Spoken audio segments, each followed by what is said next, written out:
네, 안녕하세요. 네, 그 유엔 아동권리위원회가 어떻게 이 청소년 페미니즘 모임을 초청하게 된 겁니까? 저희가 지난해 11월 아무런 대책도 내놓지 않는 정부를 바라보면서 고민하다가 민변의 도움을 받아서 스쿨미투를 알리는 NGO 보고서를 제출했습니다. 예. 그래서 대한민국을 심의하는 사전심의 테이블에 초대를 받게 되었습니다. 그 보고서를 읽어보고 그럼 이걸 쟁점으로 본격적으로 다룰까 말까 결정해야 되니까 직접 와서 설명하세요. 이렇게 된 거군요. 아, 네네, 그렇습니다. 그 초청장 받고 어떤 느낌이 드셨어요?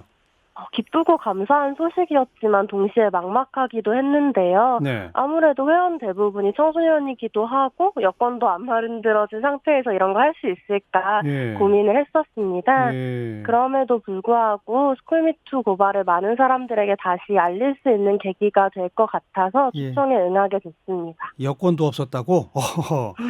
여행 경비는 네네. 어떻게 마련하셨어요?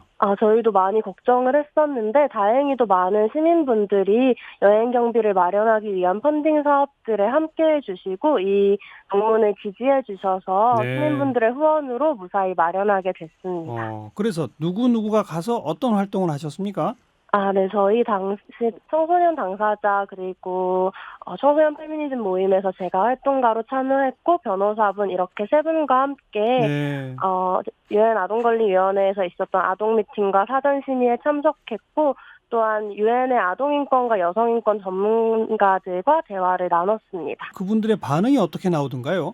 아무래도 많은 분들이 학내 성폭력이 세계적으로 만연한 문제인데 이렇게 한국처럼 10대 여성들이 직접 이에 대해 고발하는 운동을 만들어낸 것에 대해 굉장히 의미 있는 일이라고 칭찬을 해주셨고 예. 한편으로는 학내 성폭력이 잘 해결되지 않는 구조에 대해 많이 질문을 던져주시기도 했어요. 뭐 어, 이를테면 학교에서 성폭력을 경험했을 때 신고할 수 있는 기관이 없냐라는 것이 굉장히 많은 질문들이었습니다. 예.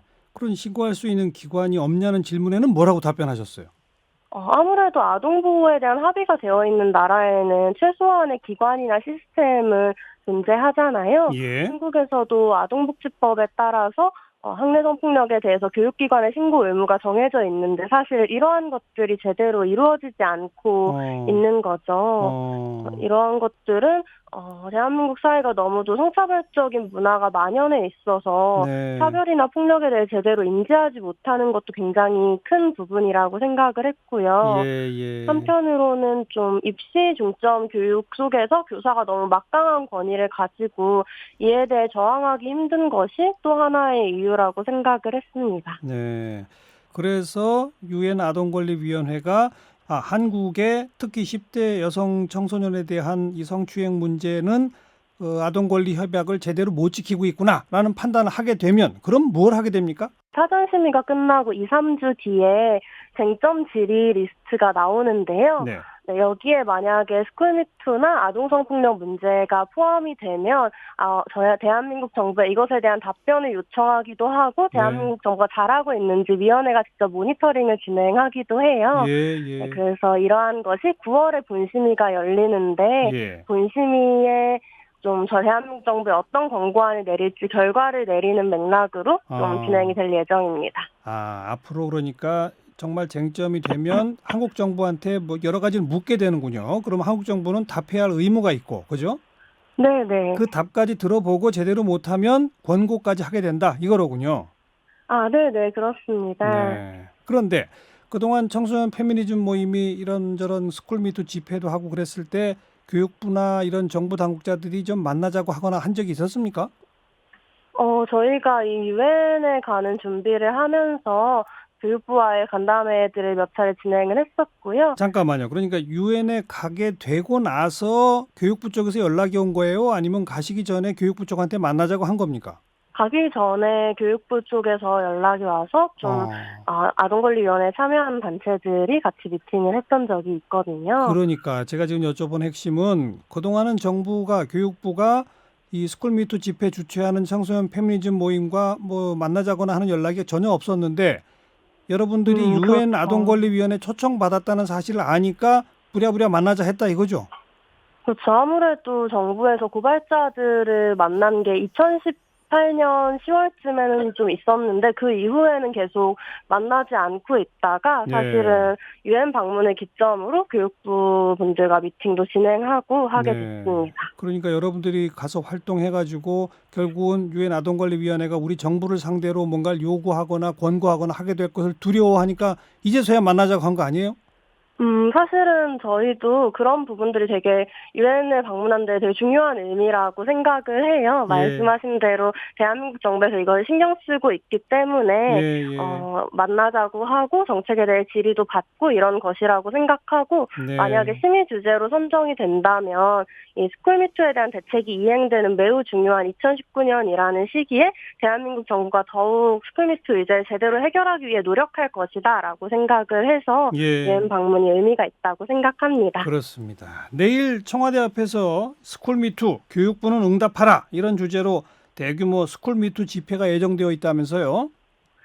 네네. 저희가 11월부터 지금까지 전국 5개 지역에서 스쿨미투 집회를 진행했는데요. 네. 이러한 고발자들의 목소리들을 모아서 대한민국 정부가 이젠 책임지고 응답해야 한다라는 예. 이야기도 하고 유엔 방문의 성과에 대해서도 브리핑할 예정입니다. 어떻게 응답해야 제대로 응답하는 겁니까? 교육부한테 요구하는 사안이 뭡니까?